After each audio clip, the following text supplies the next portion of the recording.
नमस्कार,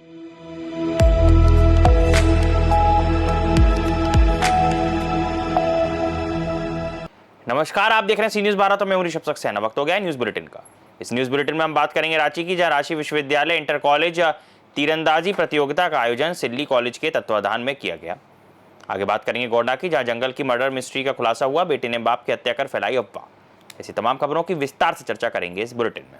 सिल्ली स्टेडियम में सोमवार को रांची विश्वविद्यालय इंटर कॉलेज तीरंदाजी प्रतियोगिता का आयोजन सिल्ली कॉलेज के तत्वाधान में किया गया।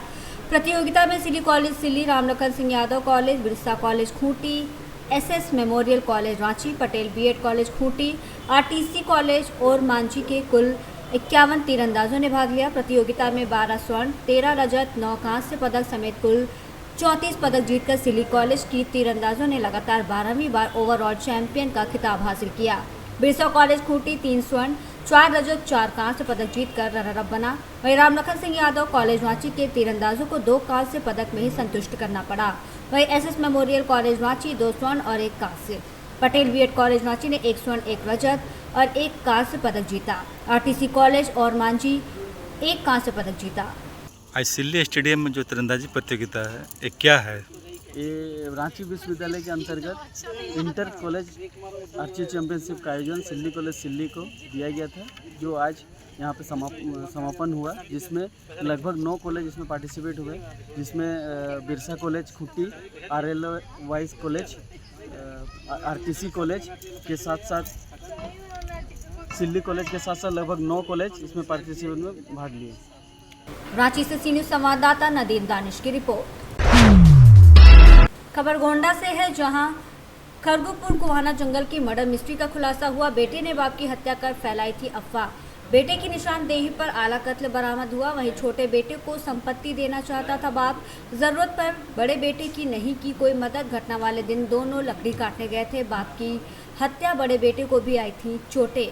हत्या से नाराज लोगों ने किया था प्रदर्शन। खरगुपुर के शिवगढ़ कुहाना जंगल का पूरा मामला आना है कि दिनांक 13 सितंबर 2025 को थाना खरगुपुर पुलिस को सूचना मिली कि कुआनो जंगल में 2 व्यक्ति गंगा सागर व उनका पुत्र अनोखी लाल लकड़ी काटने गए थे और वहीं पर कुछ अज्ञात व्यक्ति आए और उन पर धारदार हथियार से हमला कर दिया, जिससे गंगा सागर की मौके पर मृत्यु हो गई और अनोखी लाल गंभीर रूप से घायल हो गया, जिससे उपचार हेतु जिला अस्पताल भिजवाया गया था। इस सूचना पर तत्काल स्थानीय पुलिस मौके पर पहुंची, साथ ही उच्च अधिकारीगण भी मौके पर पहुंचे और घटनास्थल निरीक्षण किया गया।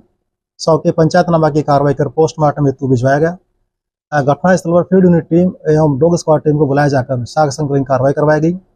मृतक के पुत्र की लिखित तहरीर के आधार पर थाना खरगुपुर पर सुसंगत धाराओं में अभियोग पंजीकृत किया गया था और घटना के शीघ्र व सफल निरावरण हेतु श्रीमान पुलिस अधीक्षक महोदय गोंडा द्वारा कुल एसओजी व सर्विलांस सहित कुल 5 टीमों का गठन किया गया था। और इसी क्रम में आज दिनांक 16 सितंबर को हत्या आरोपी मृतक का बेटा अनोखी लाल को गिरफ्तार किया गया और उसके निशानदेही से हत्या में प्रयुक्त आला कत्ल एक लोहे का बांका बरामद किया गया। पूछताछ में अभियुक्त ने बताया कि अभियुक्त 3 भाई हैं और उसके पिता उसके अपने छोटे भाई के साथ रहते थे और वह अपने छोटे बेटे को ही अपनी संपत्ति दान करना चाहते थे। अभियुक्त अनोखी लाल ने कुछ दिन पूर्व अपनी बेटी की शादी की थी, जिससे उस पर कुछ कर्जा था और वह चाहता था कि उसके पिताजी उसकी आर्थिक मदद करें और उसने अपने पिताजी से आर्थिक मदद मांगी, किंतु उसके पिता ने आर्थिक मदद करने से मना कर दिया। इस बात से वह अपने पिता से खिन्न था और इसी तरह से उसने एक सुनियोजित तरीके से योजना बनाई और घटना वाले दिन अपने पिताजी को लकड़ी काटने के बहाने कुआनो जंगल में ले गया और वहां पर फिर इनके बीच में तीखी नोकझोंक हुई और जो लोहे का बांका था उससे अपने पिता की गला रेत कर हत्या कर दी। साथ ही अपने ये हत्या को छुपाने के लिए इसने एक मनगढ़ंत कहानी रची और इस तरह से इसने पूरी घटना को अंजाम दिया।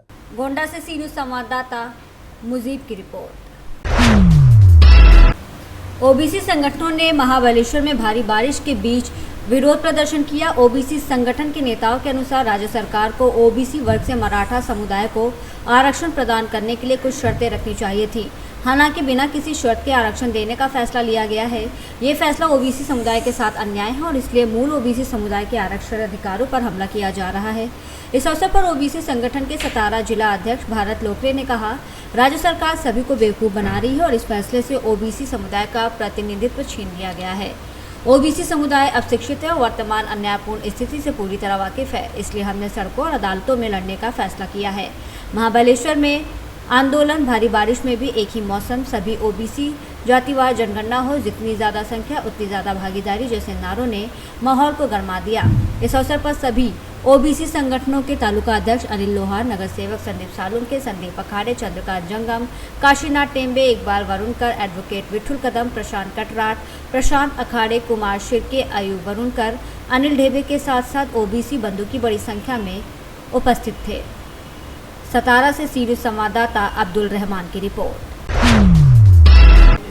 जिला कचहरी परिसर मंगलवार को रणभूमि में तब्दील हो गई, जब अधिवक्ताओं और पुलिस कर्मियों के बीच किसी बात को लेकर तीखी झड़प हो गई और देखते ही देखते नोकझोंक मारपीट में बदल गई और बड़ा गांव थाने में तैनात एक दरोगा गंभीर रूप से घायल हो गए। घटना की सूचना मिलते ही मौके पर अफरा तफरी का माहौल बन गया। वहीं कचहरी परिसर में अचानक बढ़े तनाव को देखते हुए पुलिस प्रशासन ने भारी संख्या में फोर्स तैनात की है।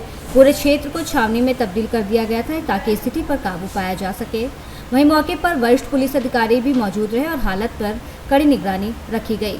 सूत्रों के अनुसार वकीलों और पुलिस कर्मियों के बीच किसी पुराने विवाद को लेकर ये टकराव हुआ।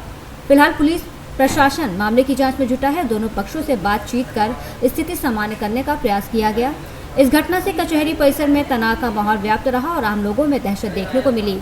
वहीं अधिकारियों का कहना है कि दोषियों के खिलाफ सख्त कार्रवाई की जाएगी।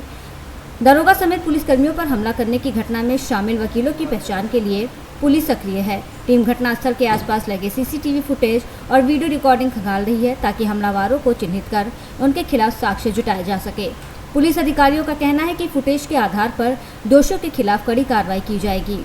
जो घटना का प्रथम सूचना रिपोर्ट दर्ज होगा, जितने भी एविडेंस कलेक्ट होगा, पुलिस को, विवेचक को पूरी की पूरी बार के द्वारा जांच को समृद्ध कराने में पूरा सहयोग भी किया जाएगा।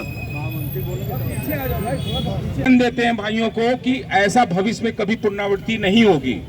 लिहाजा जो भी मेरे अधिवक्ता भाइयों के साथ पुलिस वालों के साथ हुआ है, मैं उसकी पुनः एक बार घोर निंदा करता हूं। बाबा भोलेनाथ से प्रार्थना करता हूं कि मेरा वो दरोगा भाई जल्द से जल्द स्वस्थ हो, इसी कामना के साथ। और हम लोग कल अपने वरिष्ठ अधिवक्ताओं के साथ तथा पूर्व जितने भी हमारे अध्यक्ष महामंत्री हैं, इसमें एक डिसीजन लिया जाएगा और खुद हमारा बार उन अधिवक्ताओं के खिलाफ कार्रवाई करेगा, स्वतः संज्ञान लेकर, और उनके खिलाफ सख्त कार्रवाई करेगा। Thank you. आपको बता दें कि आज एक घटनाक्रम के तहत हमारे संसद साहब रिमांड लेने के लिए आए। उनके साथ कुछ अधिवक्तागण के द्वारा मारपीट करी गई। तत्काल पुलिस फोर्स मौके पे पहुंची, सभी सीनियर ऑफिसर्स मौके पे पहुंचे। बाहर के जितने पदाधिकारी गण थे उनके साथ हमारी वार्ता हुई। उन्होंने इस घटना की घोर निंदा करने के साथ साथ ये हमें आश्वस्त किया है कि जो कार्रवाई पुलिस के स्तर से अपेक्षित है, इसमें जो कठोर कार्रवाई है वो सुनिश्चित की जाएगी और बार का हमें पूरा सहयोग है। जितने भी हमारे पुलिस प्रशासन के अधिकारी हैं उनके साथ वार्ता हुई है। बाकी जो चीजें हैं उनको हम लोग देख रहे हैं। सभी जितने भी हमारे पुलिस प्रशासन के अधिकारी हैं, माननीय अधिवक्तागण हैं, उन सबसे हम अपील करते हैं कि जो विधिक कार्रवाई है वो अमल में लाई जा रही है और उसमें बार ने हमें सहयोग करने का आश्वासन दिया है। अभी आप सबके सामने उन्होंने स्टेटमेंट भी दिया है कि कठोर कार्रवाई जो भी इसके लिए दोषी है उनके विरुद्ध की जाए। कितने लोग के साथ मारपीट हुई है?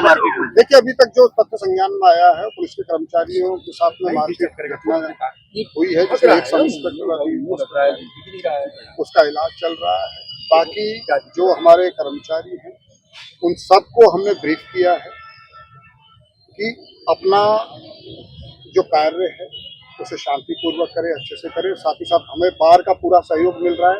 हम लोग उनके साथ मिलके अभी सभी अधिवक्तागण के साथ में सर आपके कर्मचारी कितने घायल है? जी हाँ, उन लोगों के खिलाफ FIR दर्ज हो रही है और कठोर कार्रवाई का आश्वासन दिया है। देखिए, अभी वाराणसी से सी न्यूज़ संवाददाता आशीष की रिपोर्ट। फिलहाल के लिए बुलेटिन में इतना ही। देश और दुनिया की तमाम खबरों के लिए देखते रहिए सी न्यूज़ 12।